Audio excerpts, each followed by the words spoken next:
This video made possible by Killer Visual Strategies. Let us tell your story.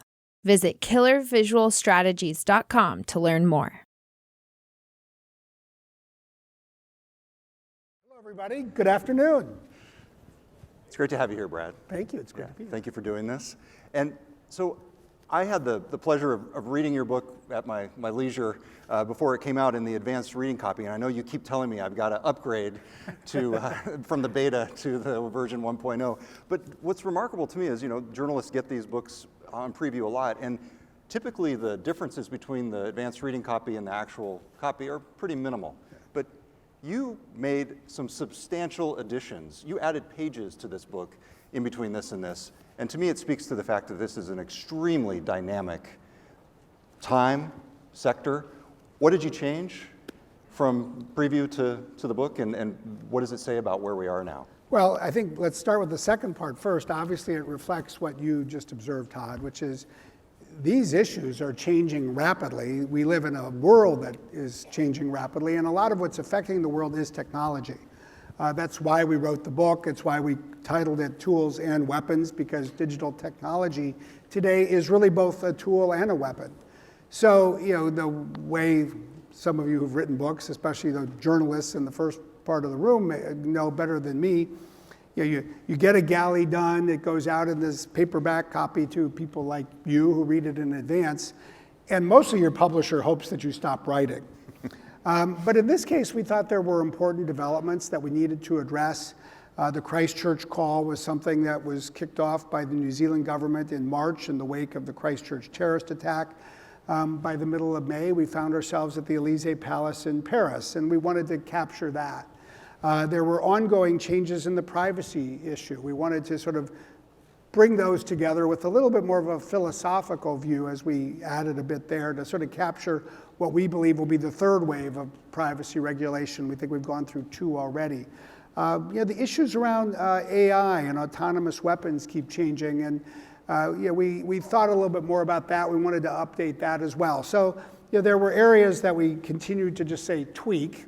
And in a way, it's not the process isn't done yet, because now there'll be foreign language versions in multiple languages. So we're working now on a chapter for the German version that will capture a little bit of the US-German dynamic and the like. So if you read German, you'll be able to read it, Todd. Just a little bit. So the subtitle to the book, The Promise and the Peril of the Digital Age, it's wonderful, and it's perfect for the Barnes & Nobles and the Amazon bookshelves. But I've got an alternative subtitle. I've been working on this for you. We'll see if I can land a job at Penguin Press through the subtitle. Here it is. Wake up, people. What's happening now will determine the course of humanity. Let's get it together now, or we're going to be in serious trouble. Is that accurate? It is accurate, actually. I mean, one of the things that I think is worth reflecting upon is the role of artificial intelligence. And I think there's two things we can say about it. First, let's take a long-term view that is still temporal to a degree. I think it's fair to say that artificial intelligence will reshape the global economy over the next 3 decades, probably more than any other single technological force. Probably as much as the combustion engine reshaped the global economy in the first half of the 20th century. One of our chapters is about AI in the workforce, and we actually start it by talking about the role of horses, the last run of the fire horses in Brooklyn in 1922. And we sort of trace how the transition from the horse to the automobile changed every aspect of the economy. I think the same thing will be true of AI, so we should get that right. But if that's not enough to grab your attention, I think there's something else that we talk a little bit about in the book. In the entire history of humanity, all of us who are alive at this moment in time, are the first generation in history to endow machines with the capability to make decisions that have only been made by people. So we better get that right. We are the first generation that will decide how machines will make these decisions, what kind of ethical principles will guide their decision making.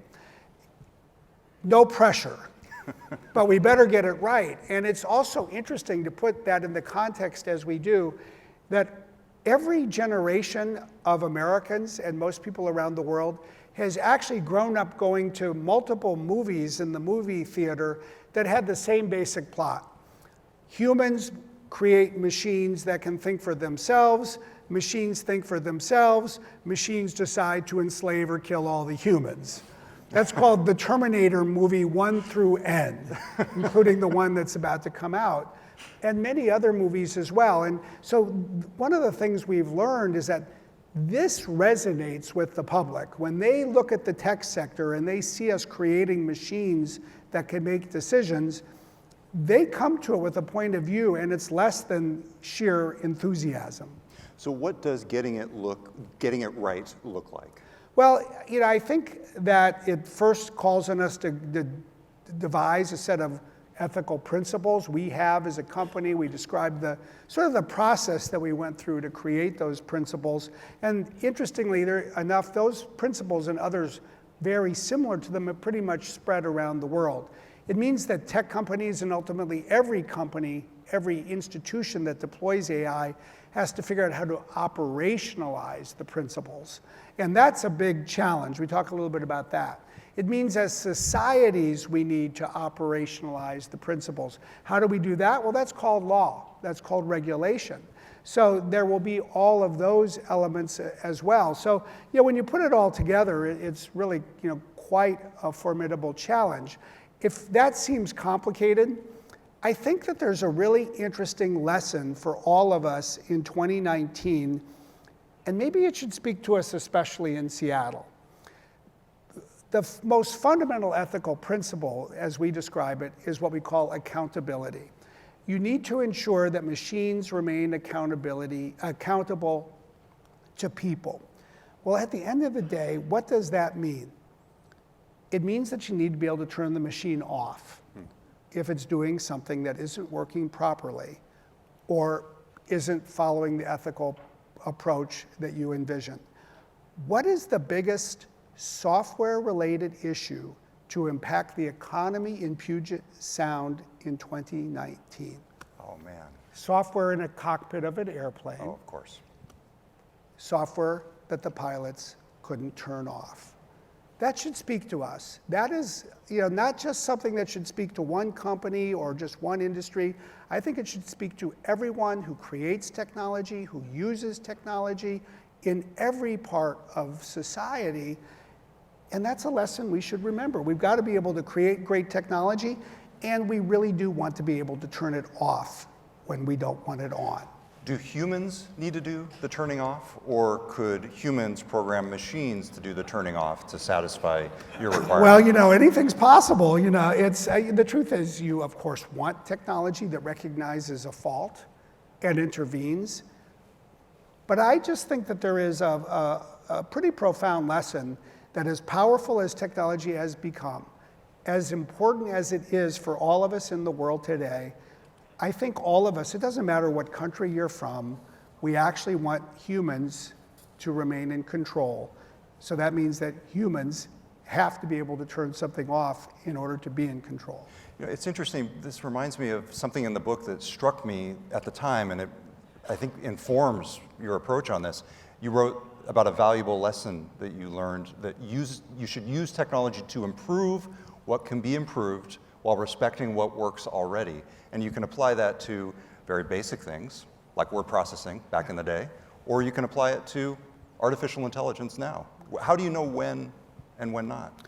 Well, one thing that I think is always important in life is to recognize that you never get to the right answers unless you ask the right questions. And it's probably a more valuable skill to ask a lot of questions and to ask the right questions than it is to just run around with lots of answers. And I actually think that that is a good question. I mean, it's the specific story, as you know, that I share is when I graduated from law school, I went to work in Foley Square, the federal courthouse in Manhattan. I was one of the first people to walk to work and carry this big, heavy computer that I had gone out and bought, and then took it into what's always called the chambers, where a judge has his or her offices. And I brought it because I wanted to use it to help write the decisions, the memos, different things like that. Well, I brought it to work. The judge I was working for was 72 years old at the time. That seemed a lot older then than it does now, I'll have to admit. And he had this unbelievable set of shelves. He had been a judge for over 20 years. He had the handwritten notes from every trial he had ever been responsible for. He had these index cards that you would use if you were building the jury instructions at the end of a jury trial. And so he was like, what are you doing with this computer in my office? And I learned basically within the first hour of the first day that I could use this to do certain things that I needed to do better, but to respect what he had and worked well. And whenever I've read over the years that, for tech, the goal is disruption. Let's just disrupt everything that's working. I'm a little bit like, why? I mean, there's lots of things that benefit from being disrupted, but it is a fair question to ask. Unless the benefits or the promise outweigh the peril, we should at least be having a conversation about where we're trying to take technology. And even if we believe at the end of the day that technology will advance, because in some ways you could argue it's a little bit next to impossible to slow the advance of technology, we at least ought to talk about what are the potential unintended consequences, how do we manage those, what are the guardrails that we create to basically ensure that we all stay on the road and don't slide over the edge. And I think that part of the reason we wrote this book was to encourage that kind of conversation, especially in certain places where we feel it's been lacking. So you write in the book that a Trump advisor came to you at one point and said, as an American company, why won't you agree to help the US government spy on people in other countries? What's your answer to that? Well, I share in the book my answer to that advisor. I said, well, the Trump family just built a hotel in the Middle East. It just built a new hotel on Pennsylvania Avenue. Are you suggesting that they spy on their hotel guests that are not Americans? I said, I don't think that'd be very good for the family business. And he goes, okay, I get it. I think that's a pragmatic business response. You don't win the trust of your customers if you turn the technology into something that spies on them. I actually think that there's a more, I'll just say, positive point of view, the one that we embrace, but it says the same thing. Look, I think the first responsibility we have is to protect our customers. I'm actually a big believer in what the Business Roundtable put out over the last couple of months, talking about the multiple stakeholders that I think companies need to serve. Customers, employees, communities, and of course, shareholders. But I would argue that you will do best if you put your customers first. And when you're in the tech sector, one of the points we make is that in the year 2010, we really reached a technology inflection point, because much more than in the past, not only individuals, but also companies started to store their data in the cloud, in a data center. It made us the stewards of other people's data, not the owners of that data, the stewards of it. And I think our first responsibility is to protect their data, to protect the people, to protect the people's rights that could be implicated based on what happens to the data. The reason I bring it up, in part, is because it gets to an issue that, in the reverse, is very much in the news in general, and actually specifically today. There was a report that 4 Republican legislators sent a letter to Microsoft earlier this week in response to comments that you made seeking greater transparency from the United States government about its crackdown on Huawei, which is a Microsoft partner in areas including PCs. What would you like to say on that topic in response to that letter? Nothing. I assume you're going to have a follow-up, Todd. But literally, I don't want to talk about the letter. We wrote a chapter in the book. You'll see it. There are free copies. If we can't give away free copies, we're in trouble, by the way. So I hope you'll grab one. I also want you to know, and I will turn to your question, I want you to know how hard we worked for your free copy, because Carol Ann and I recorded the audio version of the book. And then she got a call from Penguin Press, and they said, you know, when the authors record the audio version, we typically send you a check for $5,000. And she said, just send us $5,000 worth of books. We'll give them away at the GeekWire summit. There you go. So, yeah. Well, how did you segue from that question to a plug to applause?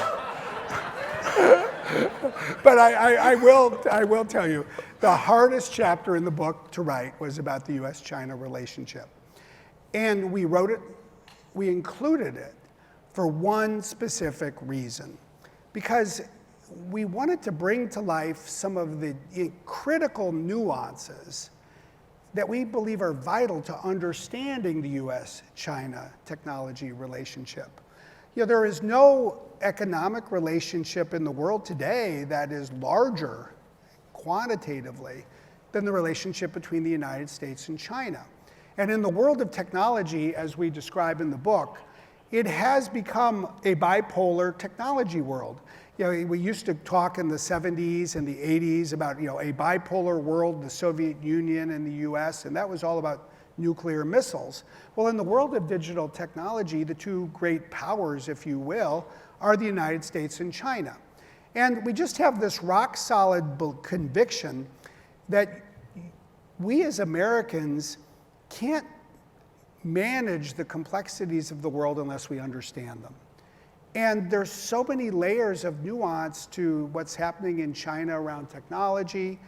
We think it's important to get that on the table, and we talk about it, including how it's rooted, we think, in almost fundamental philosophical traditions that go back to Confucius on the one hand and Aristotle and Socrates on the other.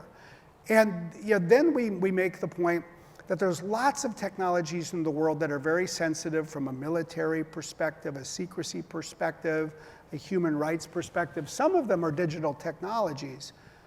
But there's also a lot of digital technologies that are not sensitive from those perspectives. A lot of the basic research advances in the world move forward because people come together across borders. A lot of their work is published in papers. You just need to be able to read them on the internet. A lot of source code is published so anyone can use it. And at bottom, we do think we all need to think hard about what it would mean to try to draw a digital iron curtain down the middle of the Pacific Ocean, and whether that would actually hold ourselves in the United States back more than anything else. And so, we really hope that it is possible to have a more textured understanding of all of these issues, and that's not always easy in a world and at a time where nuance on some days on some issues sometimes gets a little lost. It sounds like you're asking for more transparency from the federal government on the reasons for their actions against Huawei. What we're asking for is a conversation in general that we all engage in. And I think those of us on the West Coast in a place like Seattle have a special role to play. We start the chapter on China by talking about President Xi's visit here in 2015. This was his first stop in the United States on his first official visit as the president of China. And he came to Seattle for a reason. His predecessor, President Hu Jintao, had made Seattle his first stop in his first official trip as president of China. And this is a part of the country that is, I always like to say, there's an awful lot of century from now we can't predict, but there's one thing I'm prepared to predict. Seattle will still be the city in the lower 48 states of the United States that is the closest to China. It's not moving anywhere. And so I hope that we can use our role here to just contribute to a broader and richer conversation. You've cited in the realm of artificial intelligence, facial recognition as one of the first areas where we can really figure it out, at least take some first steps. Jeff Bezos, Amazon's CEO, said 2 weeks ago in a scrum with reporters over there at the Spheres that they're working on it. Amazon's public policy team is working on it. Are you working on it with them? We're not working on it with them, but if they want to talk, we'd be thrilled. I mean, anytime we have a chance to talk with our friends at Amazon, we always welcome the opportunity. And we talk to them and with them about a lot. So I'm guessing that opportunity will arise.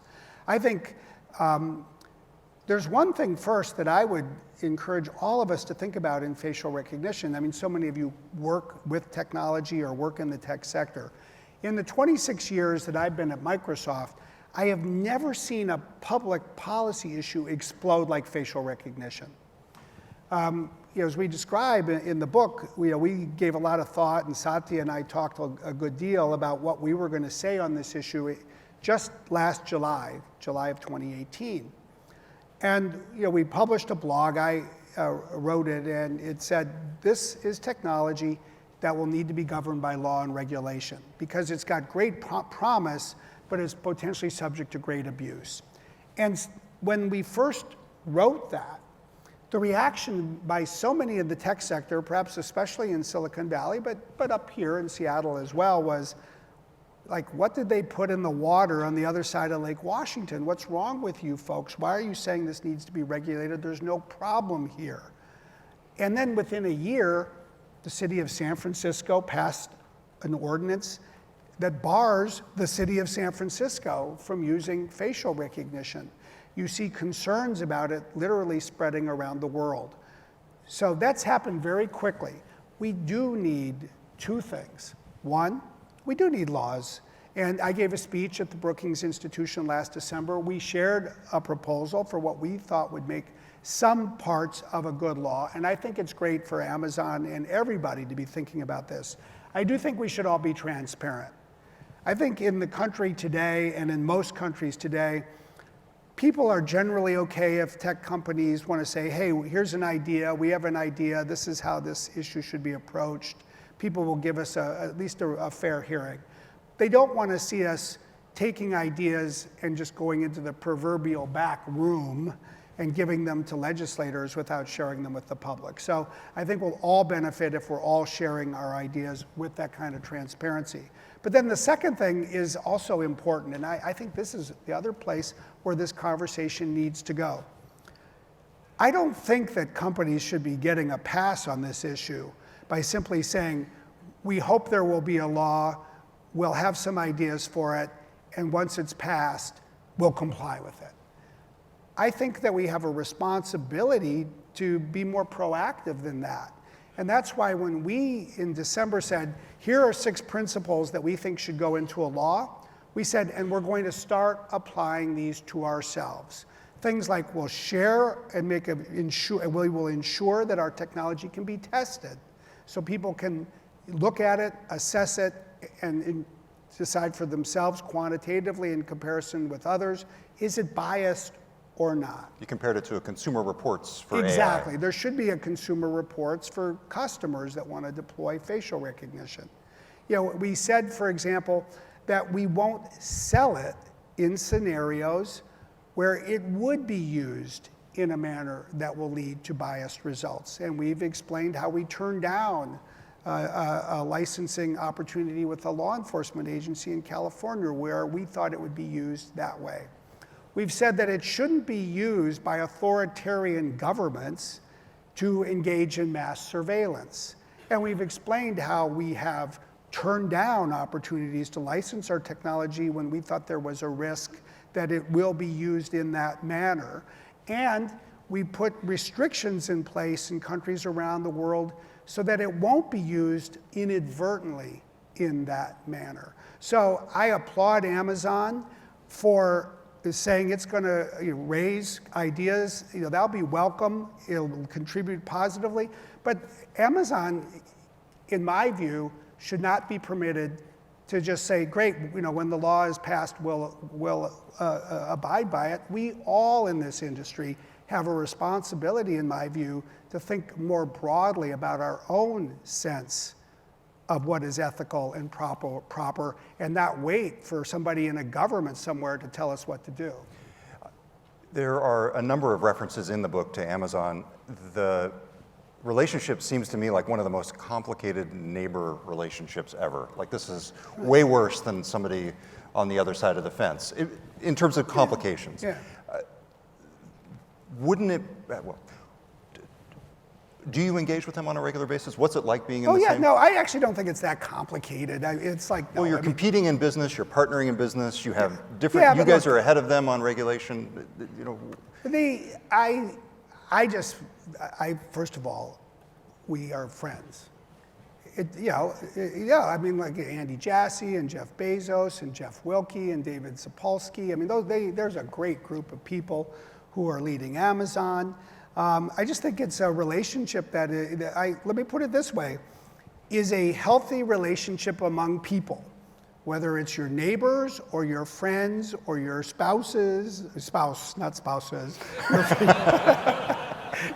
your members of your family. Is it based on open conversation or not? We believe in open conversation, and you see that, in my comments and in the book. So I'll say, hey, I'd love to see Amazon sign the Paris call to help us on cybersecurity. I'd love to see Amazon embrace, some additional steps around facial recognition. And as we do in the book, and as I have done repeatedly, we applaud Amazon for what it's done on the Christchurch call. Amazon deserves a tremendous amount of credit for what it has done, because one of the stories we share at length in the book is what happened after this horrible Christchurch terrorist attack. I had the chance, together with Carol Ann, to meet with Prime Minister Jacinda Ardern 12 days after the attack. We were in Wellington. We helped advance an initiative that became known as the Christchurch Call. And it ended up bringing together tech companies and governments to try to prevent internet services from being used to spread videos of terrorist attacks and extremist violence. And Google got involved, Facebook got involved, Twitter got involved. Well, their services were all used by the Christchurch terrorist. Jacinda Ardern, the Prime Minister of New Zealand, called different executives in the tech sector. And in some cases, she would call a tech executive and say, well, I sympathize greatly, but our services weren't used, so this isn't our problem. So we applaud you, but won't do anything. Prime Minister Ardern reached out to Jeff Bezos. She talked to Amazon. They could have said the same thing. It's not like AWS was used for this. It's not like Twitch was either. They got involved. And they said, even though this wasn't our problem, we will contribute to the solution. And you see that at Amazon not only on an issue like that, but increasingly you see what they're doing to help address homelessness here in Seattle. So I just say, no, it's actually not that complicated. It's just open conversation. Give praise where I think praise is due, and I'll push a little bit around the edges too, and that's what good friends do. And they bring dinner, right? Well, they haven't done that part, so I don't know, but we'll see. So this is the GeekWire Summit. Let's talk about data, Brad, and specifically open data. Yeah. It's one of the most interesting chapters in the book, setting politics aside and AI. Lots of good stuff in the book. Satya Nadella, Microsoft CEO, has called data the world's most renewable resource, and yet there's a risk that it will be controlled by just a few big companies and governments. You tell the story in the book of Matthew Trunnell at the Fred Hutch Cancer Research Center and his efforts to create a data commons, which you've supported. We heard earlier today from Lee Hood about the importance of data, about getting insights into health on a larger scale. How can we ensure that data can be used widely, freely, and securely with privacy embedded? Well, I do think you've just put your finger on one of the great questions and opportunities and challenges of our time. We in the chapter of the book where we talk about what we call the need for an open data revolution, the first question I think we should all think about is the role of data in an AI-dominated world. I've never yet met an AI developer who has said, oh, I don't need any more data. You can never have enough data, because more data is going to help you train your algorithms to be more precise. So what you then see is that there are returns to scale, potentially, in use of data. And that's the fundamental argument made by some others, including some talking about what it means to be a large tech company or a large country, including China or the United States. And so there's this big question, in a sense, does the future belong only to the companies and the countries that have the most data?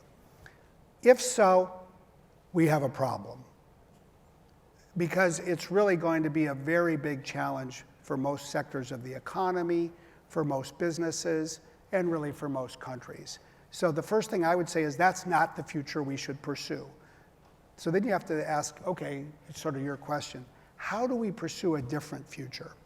And interestingly enough, we shared the story in the book. We think that the Hutch, in part, is on to the right solution. And it sort of makes sense. I mean, data is vital to the AI that they are using to drive all cancer research. And it's with other institutions in the Northwest. Exactly. If you're the Hutch, you're a great institution. You have 3 Nobel Prize winners, but you're not the largest institution in the field of cancer research. You don't have the largest data set by yourself. So as we've worked with them, we focused on federating or sharing data sets. That's the future. And what you have to do is create a mechanism for people to share data sets so that they can use them together without giving up their ownership in them, without sacrificing the privacy in them, and by securing the fundamental protections in them. It will take a lot of work. Some of it is technical, a lot of it is not. We compare it to the open source movement because, in short, we need to do for data what open source did for code. And so what you had to do in some ways was create new licensing arrangements. A lot of the innovation that the Free Software Foundation pursued was actually innovation in licensing that created the foundation for people to work together to create code. You do need new privacy arrangements, including across borders. One of the really interesting things about the Hutch project is that it involves institutions in both Washington State and in British Columbia. So it's a great laboratory for the kinds of steps that are going to be needed. But getting this right is complicated, but succeeding is of just fundamental importance. What could be the next steps to take that approach and apply it perhaps to industry in terms of technology and AI? Well, I'd say 2 things. I mean, one thing we're working on at Microsoft, but certainly not alone. We have what's called an Open Data Initiative. And the Open Data Initiative involves Microsoft, SAP, and Adobe. And what we're doing is creating common tools and a common platform so that people can work with data in this way, but without having to tie it to a single proprietary approach or to a single technology provider. So, and I think having this market competition is going to be great. That's what you always need. But I think we need an open data campaign. And I think an open data campaign is what we need to do to pursue the public policies, including sharing of public data. Because one of the ways you level the playing field for smaller players is get more public data available in a way that anybody can use. I think we need an open data campaign that will create the common privacy foundation under the law for people to work together. I think an open data campaign can create a common security framework for people to work with data. I think an open data campaign can help us create the licensing framework that then becomes part of the nomenclature for everybody who wants to work with data. And then we're going to have to do one other thing. Right now, so many of the AI jobs are being filled in the big tech companies. But we need to ensure that every small hospital, that every employer, that governments, that they have access to great AI talent as well. How do we do that? There's only one way to do that. And that's to do for AI what we've been working to do for coding. We're going to have to spread education and skills that are relevant to AI across the economy in this country and in every country, because that's the only way that everyone's going to be able to work with AI. One of the points that we make at the end of the chapter is something I really believe in. There are some technologies that you look at and you say, you know what, those technologies really advantaged one place over another place. Automobiles advantaged Michigan and Germany and Japan over lots of other places. Digital technology fundamentally has advantaged the West Coast of the United States and the East Coast of China. Other technologies don't work that way. Think about electricity. You know, there isn't a part of the world that said that really went ahead of everybody else because they were the ones who invented electricity. Electricity became a technology that was diffused everywhere, and then whether you benefited just turned on whether you adopted it. We need AI to be like electricity. If it is going to reshape the world over 3 decades, we want it, I think, to be something that everyone can use and not just people who live in particular places. You were careful in the book, and you've been careful in your comments about the book, to point out that Microsoft has sued the Obama administration, the Trump administration. You are equal opportunity in your litigiousness against presidential administrations. So I frame this question in that context. Why was it important for you to take a stand on the Dreamers issue? The Supreme Court case is coming up next month.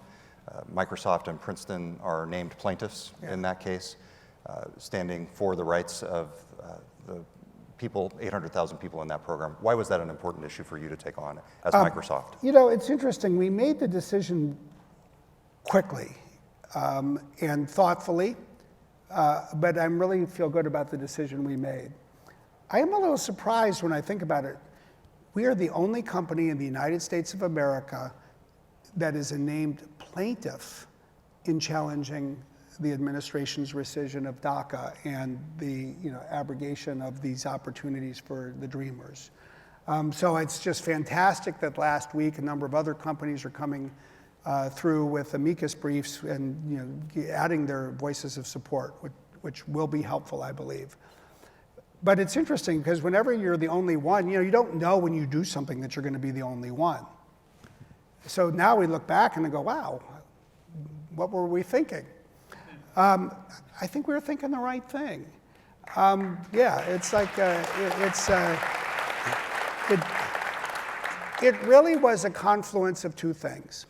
One was the principle. We really do believe that the entire country benefits from having these people here, and these are people, for the most part, who have only known the experience of living in the United States, because so many of them came here at a very early age.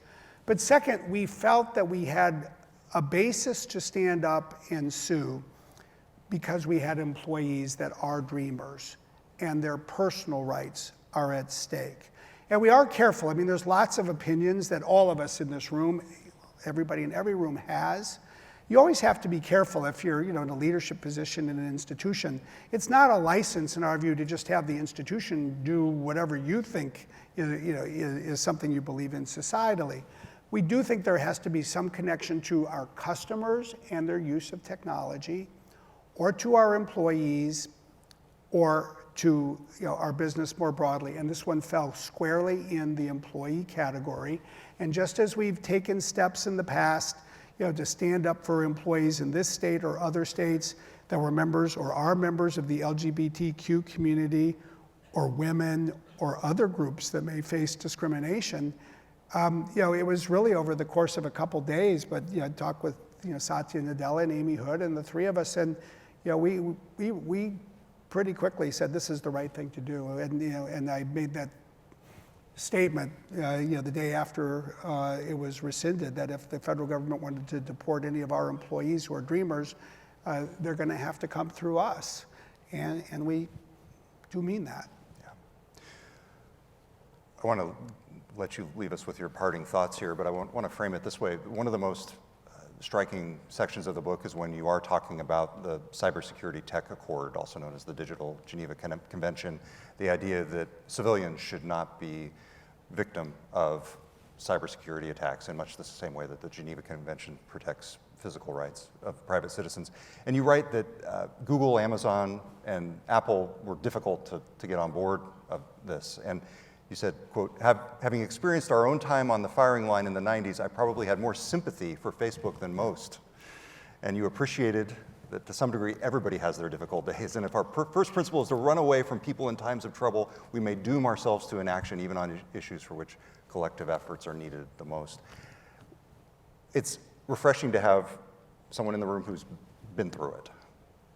What would be your words of wisdom, your parting words to folks in the tech industry who might not have been through that era? Well, I'll knit together a few thoughts in closing. You know, I mean, we all are, if you're here, it's because you're either involved in tech or covered tech or at least interested enough, or you thought there was a free lunch and you stumbled in. Or a free book. Yeah. But, you know, I think there's a couple of things that are really interesting to really step back and think about. And, you know, one of the stories we share in the book comes from a day at the Vatican earlier this year in February when we went to meet with Pope Francis.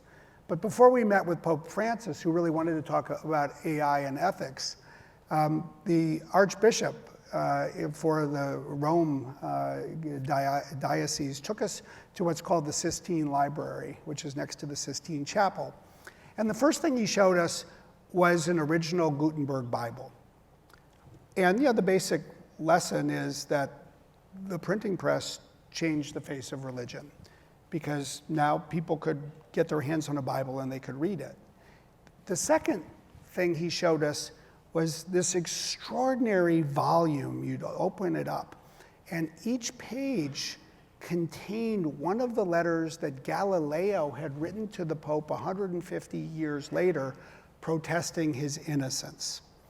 And as you turn the pages, one of the things that you see is that each day Galileo took his telescope and captured the placement of sunspots on the sun. So as you turn the pages, you can see that the sunspots move, and hence the sun is rotating.